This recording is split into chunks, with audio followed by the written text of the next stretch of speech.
미국 구매 대행을 추천드리고 싶은 이유 중에 하나는 예전에 비해서 환경이 훨씬 더 좋아졌다. 그러니까 제가 처음에 시작했을 때만 해도 지금처럼 여러 가지 이제 여건이나 프로그램, 환경이 조성되어 있지 않은 상황이었는데, 현재는 컴퓨터로 컨트롤 C, 컨트롤 V 정도만 할 수 있다고 하면 누구든지 쉽게 진입장벽 없이 시작할 수 있는 사업이라고 저는 확신합니다. 구매 대행으로 월 1억 5천의 수익을 내셨는데 처음에는 목표가 단돈 100만 원이었다고 하셨는데 맞으신가요? 제가 처음에 이제 구매 대행 접했을 때가 유튜브에서 이제 부업으로 할 수 있는 그런 부업 중에 하나가 구매 대행이었거든요. 그래서 말 그대로 이거를 뭐 사업으로 접근하거나 아니면 뭔가 본업으로 한다라고 하는 사람들보다 대부분 직장 다니면서 아니면 집에서 애기 보면서 하는 그런 부업으로 생각을 했기 때문에 수익을 뭐 몇천 낸다, 뭐 1억 낸다 이런 생각은 해보지 않고 어느 정도 파이프라인을 좀 더 만들어 볼까 하는 생각으로 처음에 접근했었습니다. 누구나 할 수 있는 거라고 생각하시나요? 제가 했기 때문에 누구나 할 수 있다고 생각을 하고요. 저도 처음에는 사실 반신반의했거든요. 워낙 유튜브에 이런 내용들이 많이 나오니까 잘 되는 사람도 있지만 대부분은 잘 안 된다고 들었거든요. 그래서 저도 반신반의하면서 시작을 했지만 시작을 해보니까 진입장벽이라고 하죠. 진입장벽이 높지 않다라는 걸 느꼈어요, 처음에. 왜냐면 다른 사업처럼 여러 가지 투자금이나 재고 부담이나 이런 것들을 필요를 하지 않기 때문에 내가 좀 더 시간을 할애하고 어느 정도의 이제 노력을 한다 그러면 충분히 부업으로서 진행이 가능하겠다, 그런 생각을 했었습니다. 실제로 가르쳤던 사람들 중에서 도저히 안 될 것 같다고 생각했던 사람은 없었나요? 결국 어떻게 됐나요? 저도 이제 강의를 몇 번 해보니까 이게 어느 정도 이제 수강생분들이랑 컨설팅을 해보면 이분은 잘 하실 것 같다, 잘 되실 것 같다 하시는 분들이 계시고, 또 어떤 분들은 많이 알려드려도 어렵지 않을까 라고 생각하시는 분들도 있었거든요. 근데 그런 게 뭔가 이분들이 잘한다 못한다 이런 거가 아니라 그 의지라고 해야 되나? 이런 거를 자기는 내가 이거를 강의를 들었으니까 당연히 잘하겠지 라고 생각하는 게 아니라, 강의를 배운 만큼 그거를 따라갈 수 있는 그런 루틴이나 그런 꾸준함이 있어야 되는데, 그냥 강의를 들으면 잘 되겠지 라고 생각하시는 분들이 간혹가다 있어요. 근데 아시다시피 많은 강의들이 있지만 강의를 듣는다고 다 잘 되면 모든 강의들이 다 잘 될 거 아니에요? 그런 것들이 아니기 때문에 나는 강의를 이만큼의 비용을 내고 들었기 때문에 잘 될 거야 라고 하시는 분들은 성과가 좋지 않았던 분들이 간혹 있었던 것 같아요. 구매 대행 부업이 잘 되는 사람과 안 되는 사람의 차이는 어디에서 오나요?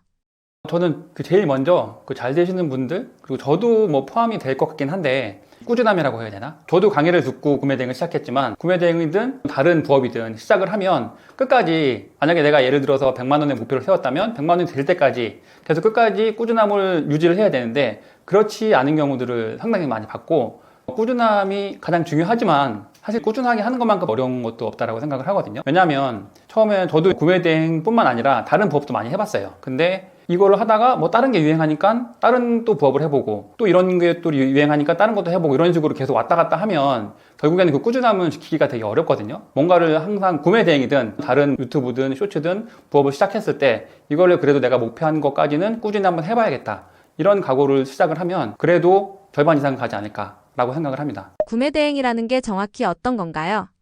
간단하게 설명드리면, 구매 대행은 저희가 이제 실제적인 그런 제품을 사입을 해서 구매를 해서 그 물건을 이제 마켓에 올리고 그게 판매되면은 그거를 주문하는 그런 시스템이 아니라, 저희가 판매가 되는 시점에 그 제품을 해외, 중국이나 아니면 일본, 미국, 유럽 이런 곳에서 제품을 저희가 대신 구매를 해드리는 거거든요. 그래서 그 구매를, 주문이 들어온 건을 그대로 해외 사이트에서 주문해서 고객님의 주소로 보내드리는 대리 업무를 생각하시면 됩니다. 그게 바로 구매 대행의 가장 메인이고요. 그런 식으로 계속 주문이 들어오는 때에만 주문을, 저희가 상품을, 제품을 구매를 하기 때문에 재고에 대한 리스크도 없고 거기에 대한 또 투자금도 필요 없다라고 보시면 될 것 같습니다. 초기 자본이 필요 없다는 게 사실인가요? 보통의 이런 온라인 쇼핑몰이나 아니면 오프라인 몰들 같은 경우에는, 당연히 오프라인 경우에는 물건을 이제 자판에 깔아놓고 그러고 이제 사업을 시작해야 하기 때문에 가게 운영비, 그 다음에 이제 물건을 사입하는 비용, 여러 가지 비용이 들 수밖에 없지만, 구매대행 같은 경우는 이제 집에서도, 그리고 이제 간단한 사무실에서도 충분히 노트북 하나, 컴퓨터만 있으면 가능한 업무이기 때문에, 사실 투자금이라고 생각을 해봤자 들어가는 게 노트북이나 컴퓨터 이런 거가 대부분인데, 그런 것들은 기존에 이제 가지고 계신 분들도 많고 저도 처음엔 있었고요. 그 정도의 컴퓨터 장비나 이런 것들만 있으면 충분히 구매 대행을 시작을 할 수가 있거든요. 근데 이제 또 모르시는 분들은 그래도 물건을 구매를 해야 되기 때문에 어느 정도의 자본이 필요하지 않냐라고 생각하시는 분도 많은데, 사실 맞긴 맞아요. 그래서 최소한 뭐 몇백이라도 저희가 몇백만 원이라도 보유를 하고 있어야 주문이 들어온 금액을 결제를 하고 그거를 고객한테 보낼 텐데 이런 부분들을 걱정을 하시는데 대부분 이제 카드가 저희를 많이 사용하다 보니까 카드 결제를 통해서 충분히 그거를 커버를 할 수가 있거든요. 왜냐면 정산이 생각보다 빨리 들어오기 때문에 그런 것들을 통해서 저희가 이제 구매를 하고 나서 그 다음에 바로 정산을 받고 그 다음에 물건이 확정이 되기 때문에 그런 부분들 때문에 이제 투자금이 거의 들어가지 않는다라고 저는 생각을 하고 있고 실제적으로 그렇습니다. 실제적으로 이제 투자금이 많이 안 들어간다고 보시면 될 것 같아요. 실제로 얼마 들고 시작하셨나요? 저는 진짜 얼마 들고 시작한 게 아니라 거의 마이너스에서 시작을 했거든요. 처음에부터 이제 빚을 많이 지고 시작을 했기 때문에 어떻게 보면 선택권이 없었던 것 같기도 하거든요. 왜냐면 이제 뭐 다른 사업을 할 수 있을 만큼의 자금도 없었고 이미 큰 실패를 해서 어떻게 보면은 제가 가지고 있는 시간과 노동력 밖에 가진 게 없었어요. 그러다 보니까 또 이런 사업을 찾게 된 건데 저는 진짜 집에 있는 컴퓨터 그리고 집에서 업무 체계를 처음에 만들었어요. 당연히 사무실을 구할 수 있는 여건도 아니었고 뭐 인력을 쓸 수 있는 여건이 아니었기 때문에 그래서 이제 컴퓨터 하나로 사업을 시작했고 그래도 직장 생활을 오래 했기 때문에 카드 한도는 어느 정도가 나오는 편이었거든요. 보통 한 3,400만 원 카드 한도가 돼도 충분히 시작을 하고 남는 금액이기 때문에 만약에 300만 원의 그 카드 한도가 있더라도 충분히 그 300만 원 이상의 매출을 낼 수가 있거든요. 그래서 저는 카드 한 장, 그 다음에 집에 있는 컴퓨터 이렇게 구매 대행을 시작을 한 것 같습니다. 실제로 100만 원을 벌기까지 얼마나 걸리고 모든 수강생이 다 성공하나요? 제가 처음에 구매 대행 그 강의 들을 때 그때 강사님께서 하셨던 얘기가 처음에 딱 소개하시자마자 강의에 대해서 그 말씀을 하셨거든요. 구매 대행 강의 이렇게 오시는 분 중에 한 10분 중에 9분은 6개월 안에 그만둔다. 자기가 지금까지 강의를 해왔지만 그렇게 하고 그 한 명도 1년을 넘기기가 어려웠던 것 같다 라고 말씀을 하셨거든요. 그래서 저는 처음에 사실 겁도 나고 왜냐면 저는 이거를 절실하게 생각하고 이제 시작을 한 건데 다들 그만둔다고 얘기를 하니까 그런 부분에서 걱정을 많이 하긴 했는데 실제적으로 해보니까 주변에 제가 지금 구매 대행을 시작한 지 3년이 다 돼가는데 동기분들이 거의 몇 분 안 남으셨어요. 그만큼 이탈률이 높고 저는 그 이유가 어떻게 보면 제가 처음에 말씀드렸던 것처럼 투자금이나 이런 재고 부담이 없다 보니까 가볍게 시작한다고 해야 되나? 그런 분들이 상당히 많은 걸로 생각을 했어요. 왜냐면 당연히 어느 정도의 이제 자본금이 필요하고 리스크가 들어간다 그러면 고민을 많이 하기 때문에 쉽게 진입하기가 어려운데 이런 구매 대행 같은 경우는 아무래도 접근하기가 쉽다 보니까 이거 돈도 안 들어가고 해볼만 하겠는데 하고 가볍게 생각하고 들어오셨다가 생각보다 시간 대비 그 노동 대비 금액이 작다고 생각을 하시니까 나중에 많이 이탈을 하시는 것 같더라고요.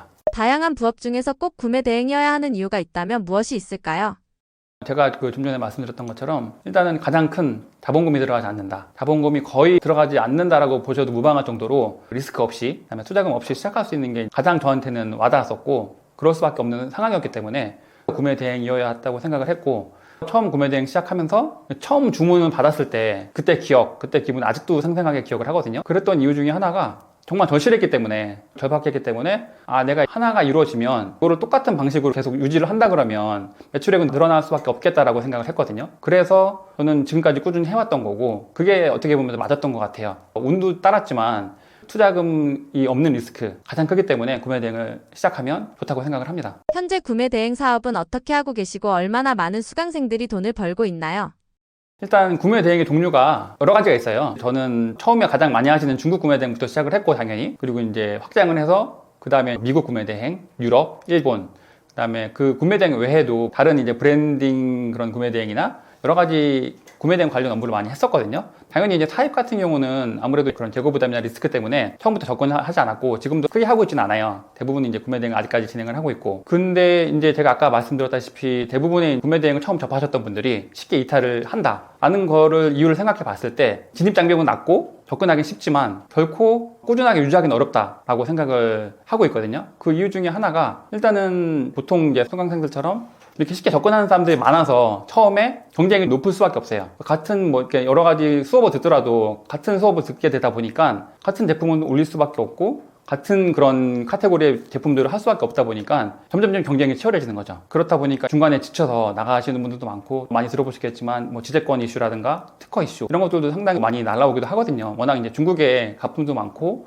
모제품도 많다 보니까 그런 이슈들이 있을 수밖에 없더라고요. 그래서 그런 부분들을 또 한번 겪고 나면 또 이탈을 하시고, 그런데 이제 제가 굳이 그 구매 대행 중에서도 미국 구매 대행을 강의를 하고 미국 구매 대행을 강조하는 이유가 그런 말씀드렸던 지재권, 특허권, 그 다음에 이제 여러 가지 문제에 대해서 방어할 수 있는 부분 상당히 많다고 생각을 하고 있거든요. 지금도 계속 유지를 하고 있고, 저는 처음에 중국 구매 대행 시작했을 때도 보통 이상은 했다고 생각을 하거든요. 근데 제가 중국 구매 대행을 하면서 들었던 생각 중에 하나가 이거를 내가 몇 년 동안 꾸준히 유지를 할 수 있을까라는 생각을 많이 했었던 부분이 있었던 것 같아요. 왜냐하면 계속 날라오는 지재권이라든가 아니면 여러 가지 다른 업체에서, 경쟁 업체에서 태클을 건다든가 이런 문제점이 되게 많았었거든요. 그리고 물건을 받아도 중국 제품이다 보니까 아무래도 그 품질의 문제, 퀄리티의 문제도 되게 많았었거든요. 중국에서 제품을 제대로 보내지 않는 경우가 상당히 많다 보니까 그런 부분들에 부딪히다 보니까 지금 당장은 내가 이렇게 구매 대행으로 돈을 벌어도 유지하는 거는 좀 쉽지 않겠다라는 생각을 계속 해왔었어요. 그러던 중에 이제 미국, 유럽, 이런 일본 이런 쪽 구매 대행을 알게 됐고, 그래서 강의를 그 당시에 듣게 된 케이스거든요. 이제 미국 구매 대행을 제가 지금 처음에 시작을 하고 한 2, 3개월이 지나니까 중국 구매 대행 할 때랑 반대로 이거는 수익 자체는 중국 구매 대행을 하는 것보다는 높지 않은 편인데 그래도 꾸준히 할 수 있겠다. 지질권 이슈도 훨씬 적고, 그리고 여러 가지 이제 품질 문제라든가 이런 것도 아무래도 이제 그 유럽이나 미국이나 일본에서 오는 것들은 중국에서 오는 그런 제품들에 비해서 확실히 퀄리티가 훨씬 낮고 배송도 빠르고 포장도 훨씬 낫거든요. 그러다 보니까 이거는 지속 가능한 부업이 되겠다, 사업이 되겠다는 생각을 해서 그때부터 이제 미국 구매 대행 위주로 사업을 시작했고, 그게 또 타이밍이 잘 맞아서 제가 시작하던 시점에 아마존 쪽에서도 한국의 그런 프로모션을 많이 시작을 하던 시기였거든요. 그러다 보니까 그게 매출이 커졌고, 그래서 나중에 이제 강의까지 시작하게 된 케이스거든요. 저는 만약에 구매 대행을 하더라도 대부분 중국으로 시작을 하겠지만 중국 외에 다른 그 경쟁이 덜한 나라에서 구매 대행을 시작한다면 그래도 좀 더 원하는 목표를 이룰 수 있지 않을까라는 생각을 하고 있습니다. 저는 현재 미국 구매대행 강사를 하고 있는 라이언 강사라고 하고요. 구매대행을 하기 전까지 직장 생활을 18년 동안 그 한 직장에서 해외 영업직을 하면서 직장인으로서만 계속 생활을 했던 그런 일반인이었습니다. 그런데 직장 생활을 하면서 아무래도 노후에 대한 불안, 그다음에 퇴사에 대한 불안감들이 점점 크게 들면서 여러 가지로 부업을 생각을 했고, 그런 과정에서 실제적으로 많은 부업들을 해왔던 것 같아요. 그러면서 실패도 하고 그만큼 성공도 했는데 지금 와서 돌이켜보면 돌아가지 않고 처음부터 지금 하는 이런 사업이나 부업을 했다면 고생을 안 하고 순탄하게 사업을 했을 텐데, 지난 얘기지만 어쨌든 부업이나 사업을 시작하려고 계시는 분들이 있다면 리스크 없는 사업을 먼저 생각을 해보셨으면 좋을 것 같고요. 저처럼 좀 하셨던 분도 계실 거고, 아니면 이제 평범하게 직장 생활을 하시면서 노후 준비나 퇴사 후에 이런 계획을 세우시는 분들이 상당히 많으실 텐데, 그런 부분에 있어서 제가 작게나마 도움이 될 수 있으면 그런 부분들을 같이 할 수 있다면 충분히 제가 도움을 드릴 수 있을 것 같고요. 아무래도 뭔가 처음 하기에는 또 두려움도 있고 아무래도 어려움이 많이 있을 수밖에 없거든요. 저도 마찬가지였고, 처음에는 뭘 하든 상당히 어렵고 어떻게 보면 도전적인 그런 일이었는데, 지금 와서 생각해보면 그게 다 저한테는 도움이 됐던 것 같고, 그런 활동을 겪으면서 실패도 했지만 가장 중요한 거는 시작하는 거, 그 다음에 실행하는 거, 이런 것들이 가장 중요하다고 생각을 해요. 이게 어떻게 보면 작은 그런 부업으로 생각을 할 수도 있지만 일단 시작을 한다고 하면 이렇게 괜찮은 사업 중에 하나가 있구나라는 거를 아실 수 있기 때문에 저는 어떻게든 이렇게 도전을 해보는 거를 추천을 드리고, 제 주변에도 저처럼 그 어려운 상황 속에 있다가 구매 대행을 하면서 같이 잘 되시는 분들이 꽤 있거든요. 도전만 하신다면 어렵지 않게 부업으로 시작해서 사업까지 연결할 수 있는 그런 계기가 되지 않을까라고 생각을 하고 있습니다. 지금 제가 하고 있어서 제가 강의를 해서 이렇게 하는 게 아니라 정말 뭔가를 시작하고 싶다면 이렇게 구매 대행으로 시작을 한다면 좋지 않을까, 그렇게 생각을 합니다.